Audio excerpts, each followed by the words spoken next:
So, you finally decided to sit behind the screen and run a session or a campaign of D&D, but the fear hits you as it has so many of us.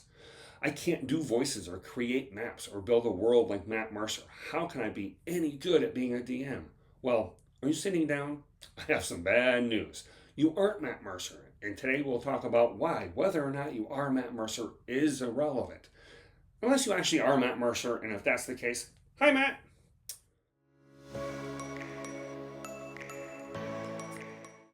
Hi, my name is Rich, and welcome to DM Tips. If you are like many new players to D&D today, you probably came to this wonderful game after watching Critical Role with Matt Mercer as the DM, The Legend of Vox Machina, or Dimension 20 with Brendan Lee Mulligan as the DM, or one of the other great live play D&D shows.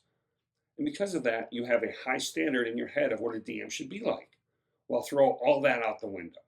I'm going to say this one more time. You are not Matt Mercer. And unless you hang out with a troupe of voice actors, your players won't be the amazing cast of Critical Role either. You and your players are all new to this game. You and your players have not put in thousands and thousands of hours of world building, doing voice acting. And I'm pretty sure you do not have a warehouse of Dwarven Forge with boxes and boxes of minis at your disposal. So yes, your game will not compare to those of Critical Role or Dimension 20. And it shouldn't. Every session of D&D is different. Every campaign of D&D is different. Even two DMs, both running the same module, such as Curse of Strahd, will be different. And do you know why? We each bring our own way of playing this great game, both as DMs and as players, to the table. Each of us have our strengths and weaknesses. You may be better at something than a DM down the street, just as they may be better at something than you. It is why the rules for D&D are more guidelines than rules. They are suggestions for how to run the game and why each DM handles the rules differently. Do you know what will make you a great DM? There's only one thing that makes you a great DM, and it is the most important thing. So if you only take away one thing from this video, let it be this. Did your players enjoy the session?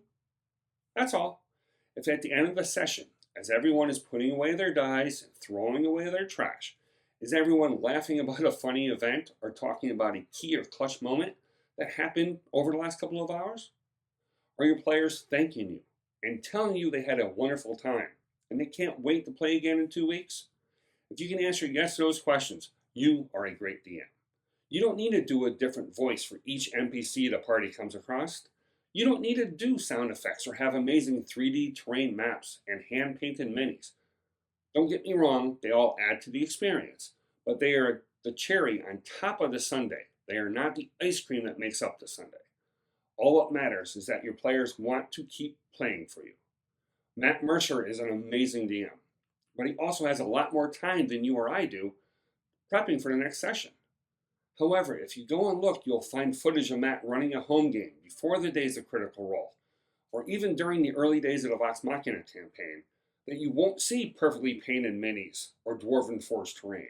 You'll see hand-drawn maps on grid paper like most of us use. The players don't keep coming back to Matt Mercer as a DM because he does amazing voices. They do it because they love how he runs the game. They come back because when they sit down and start rolling dice, they know they will be entertained for the next 3 to 4 hours. And that's all you have to do. Do your best to run a game that players want to come back and play again. And don't get me wrong, learn from people like Matt Mercer, Brendan Lee Mulligan, Abria Ironguard, or just straight steal from them. They are some of the best at what they do for a reason. Watch and learn.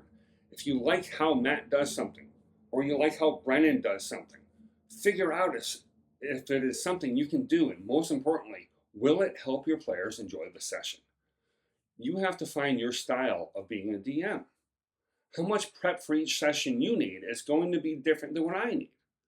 Does your table like maps and minis, or would they prefer theater of the mind? Or would you? Do your players want a campaign full of mystery, political intrigue, or would they prefer combat encounter after combat encounter? Fight on, my murder hobos. Once you figure out what kind of DM you are and what type of players you have, then you can figure out what makes the session enjoyable for all. And yes, even though making sure your players enjoy the session is most important, you as the DM need to enjoy it too. Did you enjoy the session? Would you do something different next time? Did you make any mistakes that you need to fix for next time? I'm about 40 sessions into my D&D DM career, and I still make mistakes behind the screen. Whether it wasn't fully reading a creature stat block before the session and almost TPKing the party, or forgetting something cool a creature could do, I'm still figuring out my DM style. So don't get discouraged if you aren't knocking it out of the park after session 1. Ask for feedback from the players about what they did or didn't like. Take that feedback and see if it is something you can address for next time. And don't worry, the more time you have behind the screen, the better DM you will become. Thanks for listening. Now let's roll some dice.